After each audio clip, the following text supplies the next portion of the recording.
Hey, basketball fans, welcome back to Tips and Streams, your go-to spot for the hottest NBA regular season predictions.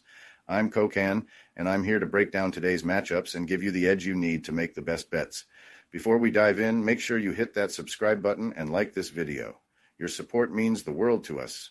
Remember, our channel has no sponsors and relies solely on the love and support of viewers like you. Even a small donation by pressing the thanks button under the video helps us keep bringing you top-notch content every day. Don't forget to share this video with your friends and fellow basketball enthusiasts. And we love hearing from you, so drop a comment below and let us know what you want to see in our forecasts. Your feedback helps us improve and bring you the content you crave. Let's jump right into today's NBA predictions. We've got some exciting games lined up, so stay tuned and let's get that winning streak going. Today we have predictions for 5 NBA games. The first prediction for today is for a game between the Indiana Pacers and Philadelphia 76ers. The Pacers are rolling into Philly to face the Sixers, and man, things just haven't been clicking for Indiana lately. Sitting at 10-15, this squad looks like a shadow of the team we saw last season. They were lighting it up offensively back then, but now they're in the middle of the pack in terms of offensive rating, and their defense has been downright porous, giving up over 118 points per game in their last 5 matchups. That's just not going to cut it in this league. The big storyline for Indiana has to be Tyrese Haliburton. The guy was a beast last year, but this season he's not quite living up to those expectations. Sure, 17.5 points and 8.4 assists per game are solid numbers, but they're not superstar-level stats. And let's not ignore the fact that he's coming off a game where he didn't even crack double digits. If the Pacers are going to have any chance, Haliburton has to step up, plain and simple. He's the engine that makes this team go, and they need him to find that gear again. Pascal Siakam has been a steady hand, but the team's over-reliance on a couple of guys is becoming a problem. Benedict Mathurin and Miles Turner are doing what they can, and TJ McConnell is still bringing that spark off the bench, but it feels like Indiana's just not putting it all together. The rebounding issues and defensive lapses aren't helping either, and those are things they've got to tighten up if they want to stop this skid. On the flip side, Philly is finally starting to look like a team with some direction.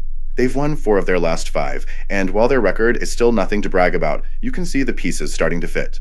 Joel Embiid being back on the floor is a game changer. He's a monster on both ends, and when he's paired with Paul George and Tyrese Maxey, the Sixers actually look like a squad that can do some damage. That trio combined for 68 points in their last game, and if they bring that same energy against Indiana, it's going to be a long night for the Pacers. Let's not forget about Philly's defense, though. They've been locking teams down lately, holding opponents to just 100 points per game over their last 5. That's some serious grit, and it's coming at the perfect time. Guys like rookie Jared McCain and Gershon Yabusele have also been stepping up, giving this team some depth that was sorely missing earlier in the season. These teams already met once this year, and it was a thriller that went to overtime. Philly came out on top in that one, and Embiid wasn't even on the court. Now he's back, and you've got to think he's licking his chops at the thought of going head-to-head with Miles Turner. Turner didn't have much of an impact in that first game, and if Embiid dominates the paint like he usually does, it's going to be tough for Indiana to hang. I'll be honest, I don't trust this Pacers team right now. They've lost 5 of their last 6, they're awful on the road, and their defense has been non-existent. Meanwhile, the Sixers are getting healthy, and this is the best basketball they've played in weeks. Sure, Philly's had an easier schedule lately, but momentum is momentum, and they've got it. I think the Sixers come out strong, take care of business, and cover that 6-point spread. Embiid's going to have a big night, Maxey will keep doing his thing, and Philly's defense will make life miserable for Haliburton and the Pacers.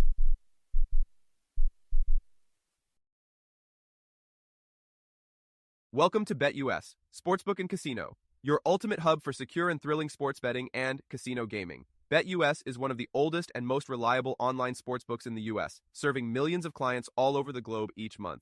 BetUS, trusted for over 30 years, offers huge welcome bonuses, countless betting options, and many deposit and payout methods. Depositing funds is a breeze and safe, with a minimum deposit of just $10. Payouts are fast and hassle-free, beginning at only $50. Choose from various payout options like MoneyGram, couriered check, cryptocurrency, or bank wire. Signing up is quick and easy. For signing up, you can use the link in the description and enjoy a generous 125% welcome bonus of up to $3,000. By signing up using the link in the description, you'll also support us as we earn a small commission from your registration at BetUS. Thank you for supporting us. Join now and start winning.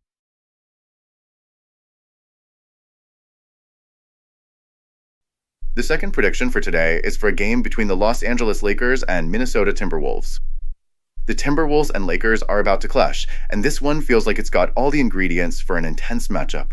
The Wolves have had the Lakers' number recently, taking 7 of their last 10 meetings, including a dominant 109 to 80 beatdown at the Target Center not too long ago. That's the kind of game that stings if you're the Lakers, especially with how inconsistent they've been this season. But this one, it's a chance for some redemption. Let's start with the Lakers.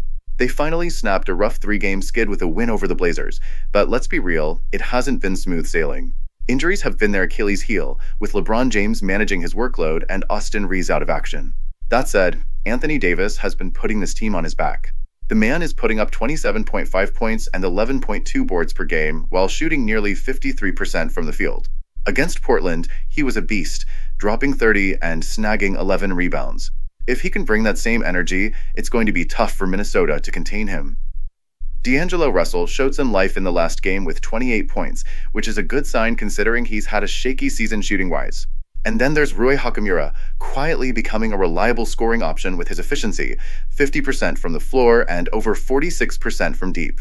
These role players will need to step up big time, especially since LeBron is out for this one. As for rookie Dalton Knecht, he's had flashes of promise, but hasn't been consistent, and the Lakers need every bit of production they can get. Minnesota's story is a bit of a roller coaster too. They were cruising on a 4-game winning streak before the Warriors handed them a tough loss. Anthony Edwards, though, is the heart and soul of this squad. He's dropping 26.4 points a night and just keeps coming up clutch. You can tell he's frustrated when the team doesn't deliver, but his fire is what makes him so dangerous. Rudy Gobert, on the other hand, feels like a mixed bag this season. He's pulling down boards, but not being aggressive enough on offense. The Wolves need him to be more than just a rebounder. Naz Reid and Jaden McDaniels? They've got to step up too.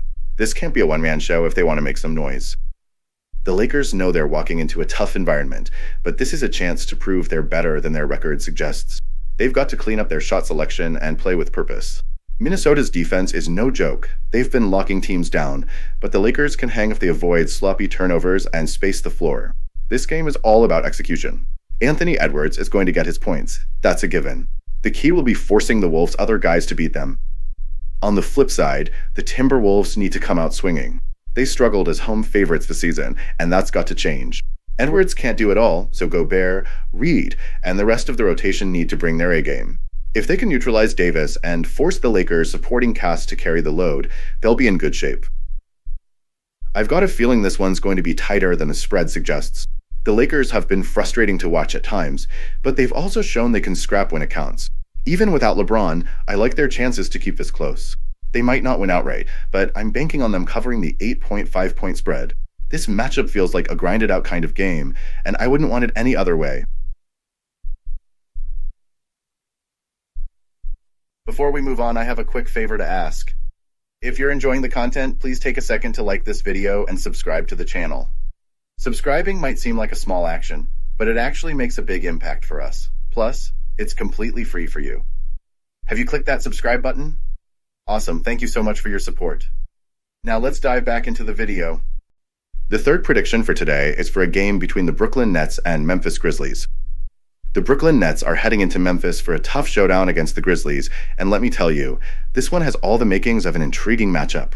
These teams couldn't be more different in style, and that contrast is what makes this game so compelling. On one side, you've got a Grizzlies squad that thrives on speed and offensive fireworks. On the other, you've got the Nets, a scrappy unit trying to slow things down and grind their way to wins. It's going to be a battle of wills. The Nets are having a rough go of it lately. They've dropped 4 of their last 5 games, and their offense has been, well, let's just call it uninspiring. Averaging barely over 101 points during this stretch and struggling to crack 44% from the field isn't going to cut it, especially against a juggernaut like Memphis. And the absence of Cam Thomas? That's been a gut punch. Without their top scorer, they've been leaning hard on Cameron Johnson and Dennis Schroeder to pick up the slack. Props to those guys, though, they've been stepping up. Johnson poured in 26 in their last outing, and Schroeder went off for 34. If Brooklyn has any shot in this one, those two need to stay hot. But let's not sleep on the Nets' defense. It's been their calling card this season, and the reason they've managed to snag 2 wins over Memphis already. They've held the Grizz to just over 105 points per game in those matchups, locking them down from deep and forcing tough shots. That kind of defensive grit is the only way Brooklyn keeps this game close, because if Memphis gets into a rhythm, it's lights out. Now, Memphis, what can I say? These guys are the definition of offensive swagger right now. Leading the league at over 122 points per game, they've been putting up video game numbers. Their current 3-game win streak says it all: 115, 127, and a jaw-dropping 140 points. They're not just winning, they're flexing on teams. The scary part? It's not just Ja Morant and Desmond Bane lighting it up. Jaren Jackson Jr., Marcus Smart, and even Scottie Pippen Jr. have been chipping in. This team plays with depth, and that's what makes them so tough to handle. The Grizzlies at home? Forget about it. They're 11-3 on their own court, and they've got that extra juice when the home crowd gets behind them. What makes them so lethal isn't just their speed, it's their efficiency. They're shooting nearly 58% from two-point range, second best in the league. Add to that a defense that's locking teams down from beyond the arc, and you've got a team firing on all cylinders. So, how does this play out? For Brooklyn, the game plan is simple but not easy. They've got to slow the game to a crawl, dominate the boards, and hope Johnson and Schroeder can carry the scoring load. Claxton's going to need to on the paint too, because Memphis doesn't let up on the glass. If the Nets can control the tempo and get stops, they've got a chance. But that's a tall order against a team like Memphis, especially when they're cooking like this. As for Memphis, they've got all the momentum, but they can't afford to take their foot off the gas. They've lost their last 3 to Brooklyn, and you know they're coming into this one with something to prove. If they can dictate the pace and keep hitting their shots at the clip they've been, this one could get out of hand early. When it comes to betting, I'm not sold on Memphis covering the double-digit spread. Brooklyn's been sneaky good at keeping games close, even against tougher teams. But I do like the total to stay under 231. The Nets play at the slowest pace in the league, and that's not going to change. Memphis might want to push the tempo, but Brooklyn's going to drag them into a grinded-out battle. This one feels like a defensive slugfest more than a track meet. My call? Memphis gets the win, but the under is the play. The fourth prediction for today is for a game between the LA Clippers and Denver Nuggets. Alright, this one's shaping up to be a real showdown as the Clippers roll into Denver to face off against the Nuggets. Historically, Denver's got the upper hand in this rivalry, but let's not get stuck in the past. This season, it's a whole different vibe. The Clippers have already taken both previous matchups, including a nail-biter in LA and a gritty win in Denver. They're riding high on confidence, but Ball Arena is no easy place to grab a W, especially with the altitude and that crowd energy. The Clippers have had their fair share of struggles, mostly due to injuries. Kawhi Leonard hasn't even suited up yet this season, but word is he's been back in practice and could return soon. That'd be a game changer, no doubt. In his absence, Norman Powell has been doing work. The guy's playing like he's got something to prove, putting up over 23 points a night and shooting the lights out. Then there's Harden, not vintage Harden, but he's still putting up 21 and 8 while trying to find his rhythm. Sure, his shooting numbers are rough, but his playmaking is still elite. Zubac has been solid too, doing the dirty work in the paint and holding it down on the boards. He's been their rock on both ends. The injuries, though, are still a problem. Derrick Jones Jr. is out, and Terrence Mann's absence leaves a big hole in their defensive schemes. That means Kevin Porter Jr. and Amir Coffey have to step up big time, especially against a team like Denver. The Clippers have shown they can hang tough. They've been one of the better road teams against the spread, but stopping Nikola Jokic is a whole different ballgame. Speaking of the Nuggets, let's talk about the big man. Jokic is on another planet right now. The dude just dropped 48 points in back-to-back games and made it look easy. He's averaging a triple-double this season, and the crazy part is, he's hitting threes at a 50% clip. For a center, that's just ridiculous. And don't forget about Michael Porter Jr., who's having himself a season too. He's putting up 19 a game and shooting over 50%. With Jamal Murray possibly sidelined, Porter's role becomes even more crucial. Denver's been putting up points in bunches, averaging nearly 119 a game, but their defense has been suspect. They're giving up almost as many points as they're scoring, and that's not a recipe for consistent success. Still, at home, they've been solid enough, even if they're not the ATS juggernaut they used to be. Jokic gives them a massive edge against a Clippers team that's thin in the front court. Zubac can't do it all, and once you get past him, there's not much resistance left. Jokic is going to feast, especially with his ability to stretch the floor and make plays for his teammates. Both teams have shown they can go toe-to-toe this season, but I'm leaning heavily toward the Nuggets here. The Clippers are scrappy, no doubt, but they're missing too many key pieces on defense. If Murray plays, that's just the cherry on top for Denver. Even if he doesn't, Jokic and Porter are more than enough to handle business. The Nuggets have been a bit shaky at times, but when it comes down to it, they've got the firepower to outlast a Clippers squad that's still figuring things out. I'm taking Denver to not just win, but cover that 5.5-point spread. Jokic is in MVP mode, and the Clippers just don't have the horses to keep up with him for 48 minutes. It might be close for a while, but by the fourth quarter, I see Denver pulling away and sending the Clippers home empty-handed. The fifth prediction for today is for a game between the Phoenix Suns and Utah Jazz. The Phoenix Suns roll into Salt Lake City carrying the weight of a 6-game road skid, eager to reset their momentum against a reeling Utah Jazz squad that's had its own struggles, including a demoralizing 141-97 drubbing by the Sacramento Kings.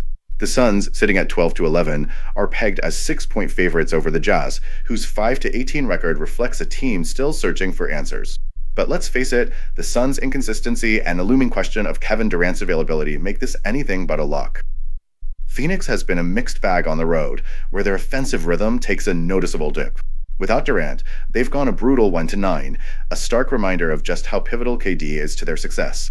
His status remains up in the air with that lingering ankle issue, leaving Devin Booker and Bradley Beal to shoulder the offensive load. Booker's been getting buckets, averaging nearly 25 a night, but his efficiency has wavered without Durant commanding attention. Beal, meanwhile, is still working to find his groove in Phoenix's system, though his earlier 24-point outing against the Jazz might offer a glimmer of optimism. The Suns will need more than just their stars to snap this road funk. Grayson Allen's perimeter shooting and Jusuf Nurkic's work in the trenches could tip the scales, while Frank Vogel's defensive schemes and bench contributions need to shine brighter than they have during the skid. Phoenix has let teams hang 110 points per game on them during the stretch, and that simply won't cut it if they want to flip the script. For the Jazz, the Delta Center crowd and the altitude have long been equalizers, but this season, those advantages haven't translated into wins. They're coughing up buckets at an alarming rate and just allowed Sacramento to torch them from downtown. If they don't clean up their perimeter defense, Booker and Beal might go off. Still, Utah's young guns like Keontae George and Walker Kessler bring energy and upside, while John Collins and Colin Sexton provide depth, even if consistency has been elusive. The paint battle could get spicy. Walker Kessler's shot blocking and rebounding will clash with Nurkic's physicality, and whoever dominates that area could swing the game.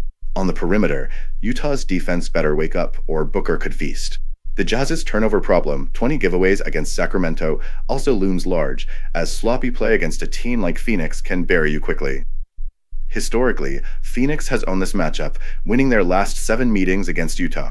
That's a psychological edge they can lean on, but the Suns' away woes add an element of unpredictability. Even so, I expect Booker and Beal to deliver when it matters. The Jazz's defensive lapses are too glaring to ignore, and while Utah's home crowd might keep them in it, I'm betting the Suns cover the spread.